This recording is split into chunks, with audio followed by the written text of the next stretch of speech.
오늘 함께 볼 말씀은 신약성경 157조 요한복음 8장 1절에서 11절까지의 말씀입니다. 신약 157조 요한복음 8장 1절에서 11절까지입니다. 봉독합니다. 예수는 감람산으로 가시니라. 아침에 다시 성전으로 들어오시니 백성이 다 나아오는지라. 앉으사 그들을 가르치시더니 서기관들과 바리새인들이 음행 중에 잡힌 여자를 끌고 와서 가운데 세우고 예수께 말하되, 선생이여, 이 여자가 간음하다가 현장에서 잡혔나이다. 모세는 율법에 이러한 여자를 돌로 치라 명하였거니와 선생은 어떻게 말하겠나이까? 그들이 이렇게 말함은 고발할 조건을 얻고자 하여 예수를 시험함이러라. 예수께서 몸을 굽히사 손가락으로 땅에 쓰시니 그들이 묻기를 마지 아니하는지라. 이에 일어나 이르시되, 너희 중에 죄 없는 자가 먼저 돌로 치라 하시고 다시 몸을 굽혀 손가락으로 땅에 쓰시니 그들이 이 말씀을 듣고 양심의 가책을 느껴 어른으로 시작하여 젊은이까지 하나씩 하나씩 나가고 오직 예수와 그 가운데 섰는 여자만 남았더라. 예수께서 일어나사 여자 외에 아무도 없는 것을 보시고 이르시되, 여자여, 너를 고발하던 그들이 어디 있느냐? 너를 정죄한 자가 없느냐? 대답하되, 주여, 없나이다. 예수께서 이르시되, 나도 너를 정죄하지 아니하노니 가서 다시는 죄를 범하지 말라 하시니라. 아멘. 오늘 본문은 음행 중에 잡힌 여인에 관한 이야기로 우리들에게 잘 알려져 있는 말씀입니다. 오늘 이 음행 중에 잡혀온 이 여인의 이야기들을 통해서 오늘 우리가 어떤 내용을 함께 묵상하고 나눌까 함께 살펴보고자 합니다. 저에게는 2009년은 잘 잊혀지지 않는 한 해입니다. 왜냐하면 그 한 해에 이른바 우리나라의 거목이라고 일컬어지는 분들이 많이 세상을 떠났기 때문이죠. 2009년 2월 16일에 한국 사회에서 정치적으로, 사회적으로, 그리고 종교적으로 큰 영향을 끼쳤던 천주교의 김수환 추기경이 87세로 세상을 떠났습니다. 그로부터 3개월 후인 5월 23일에는 노무현 전 대통령이 바위 위에서 뛰어내려서 극단적 선택을 하는 충격적인 사건이 있었습니다. 그야말로 엄청난 그런 충격이었죠. 그리고 그로부터 또 약 3개월 후인 8월 18일에는 한국 정치사에서 한 시대를 풍미했던 이른바 삼김 중에 한 명인 김대중 전 대통령이 85세를 일기로 세상을 떠났습니다. 뿐만 아니라 우리 기독교 내에서도 보면 우리가 잘 아는 신촌성결교회 원로 목사셨고, 그리고 우리 교단 총회장도 역임하고 한기총 회장도 역임하셨던 한국 교계의 거목이었던 정진경 목사님도 그 해에 9월 3일 88세로 소천하셨습니다. 그 해는 아니지만 그 다음에 9월 2일에는 사랑의 교회를 개척하고 한국교회의 제자훈련을 통한 교회 갱신과 평신도 사역에 지평을 여셨던 옥하는 목사님도 72세로 세상을 떠나셨습니다. 소천하셨죠. 이렇게 이른바 거목들이, 여러분들이 이렇게 세상을 떠나는 소식을 연이어 접하면서 유독 그 해에 그런 생각이 참 많이 들었어요. 야, 도대체 산다는 게 뭘까? 산다면 어떻게 살아야 하나? 나는 이 땅에 어떤 삶을 남길 것인가? 이런 생각, 이런 질문들을 한동안 많이 했었습니다. 히브리서 9장 27절의 말씀처럼 한 번 죽는 것은 사람에게 정해진 것이기 때문에 사람이라면 세상에 태어나서 살다가 다 누구든지 죽게 되는 것은 너무나 당연한 일이지요. 그래서 어차피 누구나 다 살다가 다 죽게 되니, 그러니 누구의 죽음은 더 의미가 있고 누구의 죽음은 별 의미가 없다. 이렇게 말하는 게 무슨 의미가 있을까? 또 한편으로는 이 땅에서 우리가 산다라고 할 때 이 땅에서의 삶을 어떻게 살았느냐, 어떻게 살아야 하느냐, 그것을 논하는 것이 무슨 의미가 있을까? 어차피 다 죽는데 이런 생각을 우리가 할 수도 있죠. 그러나 그렇지 않습니다. 그렇지 않습니다. 왜냐하면 히브리서 9장 27절에 이어서 나오는 말씀처럼 한 번 죽는 것은 사람에게 정해진 것이 맞습니다. 맞지만 그러나 그 후에는 무엇이 있습니까? 그렇습니다. 심판이 있기 때문입니다. 한 번 죽는 것은 사람에게 정해진 것이요 그 후에는 심판이 있으리니. 아멘. 아멘. 그러니까 우리의 삶이라고 하는 것은 죽음으로써 모든 것이 다 끝나버리는 것이 아닙니다. 그게 아니라 이 땅에서 살아간 저와 여러분의 그 모든 삶, 이 모든 삶에 대한 종합적인 판단, 종합적인 평가, 곧 하나님의 심판이 있다는 거죠. 하나님의 심판이 있는 겁니다. 그렇기 때문에 우리 인간은 이런 하나님의 심판이 있기 때문에 이 땅에서의 삶을 결코 가볍게 여겨서는 안 되는 거죠.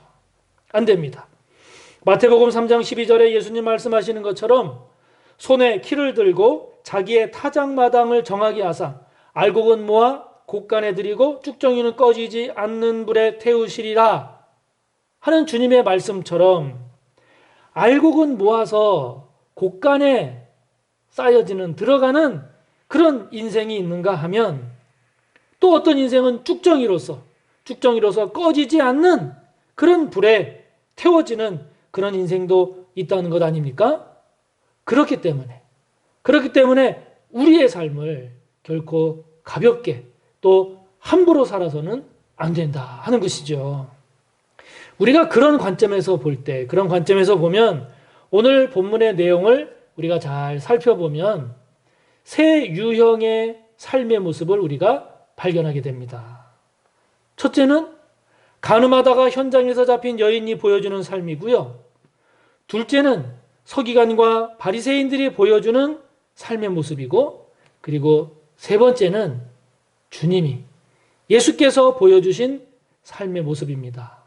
오늘 본문을 통해서 이렇게 세 유형의 삶의 모습을 우리가 살펴보면서 저와 여러분은 이 세 유형 중에 어떤 삶을 살고 있는지, 만약에 앞으로 저와 여러분이 살아간다라고 하면 어떤 삶을 살아야 하는가라고 하는 것을 오늘 함께 돌아보는 그런 시간이 되기를 바랍니다.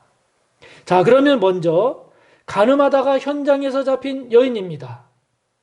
이 여인의 삶의 모습은 무엇일까요? 어떤 삶일까요? 한마디로 말하자면 죄 짓는 인생입니다. 간음했으니 얼마나 큰 죄입니까? 또 간음하다가 현장에서 잡혔으니 얼마나 부끄럽고 수치스러운 인생입니까? 또한 아주 위험한 위태로운 인생입니다. 현장에서 간음하다가 잡혀서 그 죄로 인해서 돌에 맞아 죽을지도 모르는 그런 인생이니 얼마나 위험하고 위태로운 인생입니까? 그야말로 이 현장에서 간음하다가 잡힌 여인은 사고뭉치 인생이라고 할 수 있습니다. 하나님께서 이렇게 살아라 정해 주셨는데, 말씀하셨는데 꼭 이렇게 사는 겁니다. 이 길로 가라 하시는데 꼭 다른 길로 갑니다. 이거 하지 마라 하시는데 꼭 그것을 하면서 사는 인생과도 같은 거죠. 그야말로 말썽꾸러기 인생입니다. 하나님께 혼날 짓만 하고 사는 인생입니다. 책망을 듣고 멸망의 길로 가는 그런 위험한 인생, 주님 보시기에도 참으로 안타까워하시는 그런 인생이라고 할 수 있죠. 당연히 우리는 이런 삶을 살아서는 안 됩니다. 당연히 안 되죠. 그런데요, 우리 자신의 삶을 가만히 들여다봅시다. 저와 여러분의 삶을 가만히 들여다보면 저와 여러분의 삶의 모습이 하나님께서 칭찬하실 만한 모습이 많은가요?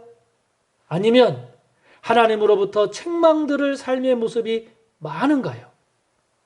만약에 하나님께서 칭찬하실 모습이 저와 여러분의 모습 가운데 많다면 그것은 너무나 다행이지만, 복된 일이지만, 그러나 죄짓고 불순종하고 하나님께 혼날 모습이 더 많다면, 그런 모습이 많다면 저와 여러분 또한 이 여인과 같은 삶의 모습이 아닐까 하는 겁니다. 예수님은 요한복음 13장 34절에서 새 계명을 너희에게 주노니 서로 사랑하라. 내가 너희를 사랑한 것 같이 너희도 서로 사랑하라 하셨는데, 저와 여러분이 사람을 사랑하는 것보다 사람을 미워하는 마음이 더 많다면 저와 여러분은 이 여인과 같은 삶의 모습이 아니겠습니까? 항상 기뻐하라, 쉬지 말고 기도하라, 범사에 감사하라. 이것이 그리스도 예수 안에서 너희를 향하신 하나님의 뜻이라고 하셨는데, 그런데 저와 여러분이 기뻐하지도 않고 기도하는 시간도 그냥 없이 그냥 살아가고 있다면, 뿐만 아니라 감사하지도 않고 매사에 불평하고 원망하면서 그렇게 살아간다라고 하면 우리야말로 이 여인과 같은 삶의 모습과 뭐가 다르겠느냐 하는 겁니다. 죄는 감추어지지 않습니다. 반드시 드러납니다. 저와 여러분이 가지고 있는 부끄럽고 수치스러운 것 반드시 저와 여러분의 삶을 통해서 드러납니다. 그렇기 때문에 그렇게 드러나는, 또 드러날 수밖에 없는 저와 여러분의 죄, 부끄러움, 수치, 그러한 것들이 드러나게 되면 우리는 사람으로부터 뿐만이 아니라 하나님으로부터 책망을 듣는 그런 위기를 맞게 되는 것이죠. 이런 삶은 하루라도 빨리 돌이켜야 합니다. 하루라도 빨리 돌이켜야 합니다. 돌이키지 않고 저와 여러분이 만약에 계속 그런 삶을 살아간다라고 하면 그것은 우리 자신이 불행할 뿐만 아니라 하나님의 마음을 아프게 하는, 마치 불효자와 같은 삶이 되고 마는 것이죠. 우리 모두 현장에서 잡힌 여인과 같은 그런 삶이 되지 않기를 바랍니다. 11절의 말씀처럼, 예수님 말씀처럼 다시는 그런 죄를 범하지 않는, 주님께 혼날 일을 하지 않는 저와 여러분이 꼭 되시기를 바랍니다. 두 번째 삶의 모습, 서기관들과 바리새인들이 보여주는 삶입니다. 이들은 어떤 삶일까요? 한마디로 말하자면 이들은 다른 사람을 심판하고 정죄하는 인생입니다. 사람을 시험해서 넘어뜨리려고 하는 인생입니다. 다른 사람의 잘못을 색출하기에 바쁜 인생입니다. 가늠하다가 현장에서 잡힌 여인이 말썽꾸러기요 사고뭉치 인생이라고 한다면, 이들 서기관과 바리새인들의 삶이라고 하는 것은 다른 사람을 무너뜨리고 다른 사람을 넘어지게 하는 인생입니다. 참 안 좋은 인생입니다. 참 안 좋은 삶의 모습입니다. 여러분 혹시 그런 경우 없으셨는지요? 누군가의 말을 들어보면 틀린 말이 아닙니다. 그런데 그 말 속에는 교활한 의도가 숨어 있는 경우가 있습니다. 그 사람의 주장을 들어보면 다 맞습니다. 그러나 그 주장이라고 하는 것은 그 뜻이, 의도가 사람을 살리고 사람을 회복시키는 것이 아니라 사람을 죽이고 사람을 쓰러뜨리려는 그런 뜻이 들어 있습니다. 그래서 그게 문제가 되는 거죠. 6절 말씀을 보면 서기관들과 바리새인들은 예수님을 시험하기 위해서 이 여인을 잡아왔습니다. 레위기나 신명기와 같은 율법대로 한다면 이들이 말하는 대로, 이들이 주장하는 대로 현장에서 간음한 여인은 죽어 마땅합니다. 그래서 이 사람들의, 서기관과 바리새인들의 말만 들으면 맞는 거예요. 겉으로 하는 말은 맞습니다. 그런데 그 말에는 교활한 의도가 숨어 있다 하는 겁니다. 어떤 의도요? 예수님을 시험해서 예수님을 고발할 조건을 찾는 거죠. 고발할 조건을 찾는 겁니다. 율법에 따라서 이 여인을 죽여야 한다라고 한다면 예수 자신이 강조하고 있는 그 사랑이라고 하는 것에 위배될 것이고, 죽이지 말고 놔줘야 된다라고 한다면 율법을 어기라고 하는 것이기 때문이지요. 율법을 이용해서 이렇게도 못하고 저렇게도 못하게 하려는 아주 교활하게 예수님을 넘어뜨려서 죽이려고 하는 그런 의도를 품고 있는 겁니다. 뿐만 아니라 이 여인을 향해서도 어떻게 하든지 이 여인을 살리고 회복시키려고 하는 것이 아니라 이 여인을 정죄하고 심판하고 죽이려는 생각밖에 없는 거죠. 이런 서기관과 바리새인들의 모습을 보면서 야, 이렇게 나쁜 사람들이 있나? 라고 할 수도 있겠지만 저와 여러분의 모습 가운데 저와 여러분에게는 이들의 모습은 없는가 하는 것입니다. 한번 진지하게 생각해 볼 필요가 있지 않겠습니까? 우리는 자칫 나는 저런 서기관이나 바리새인들과는 달라, 나는 아니야 라고 생각할지 모르지만 저와 여러분의 모습 가운데, 우리의 삶의 모습 속에 이들과 같은 삶의 모습이 의외로 자리 잡고 있을지 모를 일입니다.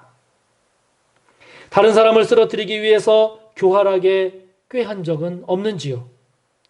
여러분의 속뜻을 가리기 위해서 겉으로는 그럴싸하게 포장했지만, 그러나 그 사람을 쓰러뜨리고 아프게 하고 상처나게 하려고 한 적은 없는지요?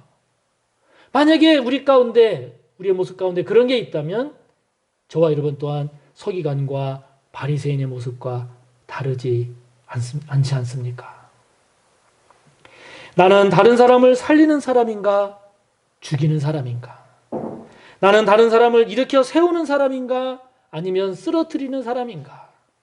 나는 누군가를 만나면 그 사람은 나로 인해서 활력을 얻고 힘을 얻고 소망을 얻는가? 아니면 상처 입고 낙심하고 시험 드는가? 다시 한번 저와 여러분의 모습을 깊이 돌아봤으면 좋겠습니다. 예전에 제가 제 자신에 대해서 굉장히 놀라고 충격을 받은 적이 있습니다. 그래서 이거 바꾸지 않으면 안 되겠구나 라고 했던 적이 있는데요.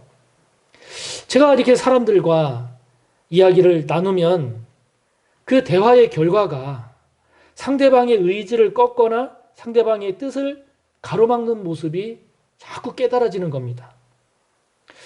제가 대화를 하면서도 왜 이러지? 내가 왜 이렇게 부정적이지? 내가 왜 이렇게 비판적이지? 내가 왜 이렇게 내 뜻을 관철하려고만 하지? 라고 하는 것을 느끼는 거예요. 왜 그럴까? 왜 그럴까를 가만히 생각을 해보니 그 이유는 근본적으로 상대방에 대한 깊은 사랑이 없는 겁니다. 사랑이 없었던 겁니다. 말이 맞고 틀리고의 문제가 아니라 말의 내용이 잘못되어서가 아니었습니다. 사람에 대한 사랑이 없었던 겁니다. 그렇다 보니 그 사람의 의도와 뜻을 가로막고 싶은 겁니다. 맞는 것 같이 들리는 제 말 속에는 그 사람을 향한 거부, 부정, 미움이 숨어 있었던 거죠. 저 또한 서기관과 바리새인으로 살아가고 있었던 겁니다. 사랑하는 성도 여러분, 바라기는 이런 모습들이 저와 여러분 가운데 사라지기를 바랍니다. 서기관과 바리새인들은 당시 율법학자요 사회 지도층이었습니다. 많이 배웠습니다. 사회적으로도 높은 지위와 명성을 얻었습니다. 그런데 이 사람들은 그러한 것들을 사람을 살리고 회복시키는 데 사용한 것이 아니라 오히려 사람을 시험하고 넘어뜨리고 죽이는데 그러한 것에 사용하고 있었으니 이 얼마나 불행한 모습입니까? 사람을 시험에 빠뜨리는 사람이 아니라 저와 여러분 사람에게 힘을 주고 용기를 주는 그런 사람이 됩시다. 사람에게 상처를 남기는 것이 아니라 상처난 그 사람의 마음과 아픔을 치유하고 회복시켜주는 그런 사람이 됩시다. 낙심하고 좌절하고 있는 사람에게 소망과 회복을 가져다주는 사람. 우리 모두 그런 하나님의 사람이 꼭 되기를 바랍니다. 세 번째로 오늘 본문 속에는 이처럼 힘을 주고 용기를 주고 상처를 치유하고 회복시켜주는 그런 사람이 나옵니다. 누굽니까? 그렇습니다. 예수님입니다. 예수님입니다. 11절 마지막 부분에 예수님 여인에게 말씀하십니다. 다시는 죄를 범하지 말라.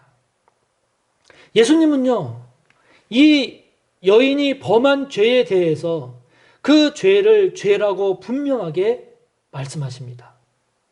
그러나 죄를 범한 여인을 향해 돌을 들고 달려드는 사람들을 향해서는 너희 중에 죄 없는 자가 먼저 돌로 치라 라고 하시면서 여인을 보호해 주십니다. 부끄러움 속에 있는 그 여인에게 주님은 힘이 되어 주십니다. 그리고는 죄를 범해서 어쩔 줄 몰라 하는 그 여인에게 나도 너를 정죄하지 않는다 라고 하심으로써 그 여인으로 하여금 다시 일어나서 회복해서 온전한 길로 나아갈 수 있도록 기회를 주시고 따뜻하게 인도해 주십니다. 그런 주님의 모습을 보면 너무 우리 주님 멋지지 않습니까? 정말 지혜로우십니다. 진정 용기 있으시고 진정 포근하십니다. 사람을 살리고 세워주시는 주님, 사람을 치유하고 회복시켜주시는 그 주님의 모습을 봅니다. 심판하고 정죄하지 않으면서도 오히려 죄를 더 죄를 멀리하고 죄에서 떠나는 삶을 살 수 있도록 그렇게 이끌어주시는 우리 주님. 너무 멋지지 않습니까? 이런 주님의 모습이 오늘 우리의 모습이 되어야 되지 않을까요? 이런 주님의 모습이 오늘 우리 교회들, 우리 서호교회의 모습이 되어야 하지 않을까요? 미국 인디애나 주의 어떤 시골 마을에서 있었던 실화입니다. 브레인 튜머라고 하는 뇌 종양을 앓고 있는 15살의 소년인 브라이언이 살고 있었습니다. 브라이언은 수술을 받고 방사선 치료를 받아야 했는데요. 그 방사선 치료 때문에 머리가 다 빠져버렸습니다. 방사선 치료를 받으면서 머리가 다 빠졌지만 그러나 몸은 조금씩 회복이 되어서 이제 학교에도 갈 수 있게 되었습니다. 한 학급에 20명 정도 되는 시골 학교였는데 이제 드디어 브라이언이 학교 가는 날이 되었습니다. 그런데 브라이언이 학교에 오기 전에 반 친구들이 서로 연락을 해서 중요한 결정 하나를 내렸습니다. 그 결정은 무엇이었는가 하니 브라이언이 이제 학교에 오면 머리가 하나도 없는 모습으로 학교에 올 텐데 그것을 이 친구들이 알고 학교에 오는 브라이언이 부끄러워하지 않도록 하기 위해서 반 아이들 전체가 머리를 밀기로 한 겁니다. 머리를 다 깎기로 한 거예요. 브라이언이 학교에 들어온 순간 창문을 통해서 창문을 열고 모든 친구들이 얼굴을 내밀고 환호성을 부르면서 브라이언을 환영했습니다. 브라이언은 친구들의 환호에 기뻤습니다. 친구들을 봤습니다. 그리고는 깜짝 놀랐습니다. 그것은 같은 반 친구들이 모두가 다 머리를 밀고 있었던 거죠. 교실에 들어온 선생님도 브라이언뿐만 아니라 반 학생들 모두가 머리를 밀고 앉아있는 모습을 보고 깜짝 놀랐습니다. 그리고는 울었습니다. 선생님도 울고 브라이언도 울고 모든 친구들이 다 같이 울었습니다. 예수님은 오늘 저와 여러분을 향하여 우리도 서로를 회복시키라고 말씀하십니다. 서로 용기를 주고 격려하라고 말씀하십니다. 예수님은 우리가 서로의 부끄러움과 수치 가운데 서로 함께 하기를 원하십니다. 그래서 우리가 함께 일어나기를 원하시죠. 우리 한 사람 한 사람이 오늘 주님처럼 이런 아름다운 모습을 닮아가는 그런 신실한 그리스도인이 되기를 간절히 바랍니다. 사람을 죽이는 것이 아니라 살리는 사람, 사람을 쓰러뜨리는 사람이 아니라 다시 일으켜 세워나가는 저와 여러분, 우리 주님의 모습을 닮아가는 우리 모두가 꼭 되시기를 간절히 바랍니다. 하나님 아버지, 살아가고 있는 지금 우리들의 삶의 모습은 어떤가요? 죄를 범하고 부끄럽고 멸망의 길로 빠질 수 있는 그런 죄된 삶을 향해 나아가고 있지는 않은지요? 저희들의 삶은 누군가를 쓰러뜨리고 누군가를 시험하려고 하는 그런 삶의 모습은 없는지요? 아버지 하나님, 오늘 음행 중에 잡힌 여인의 모습,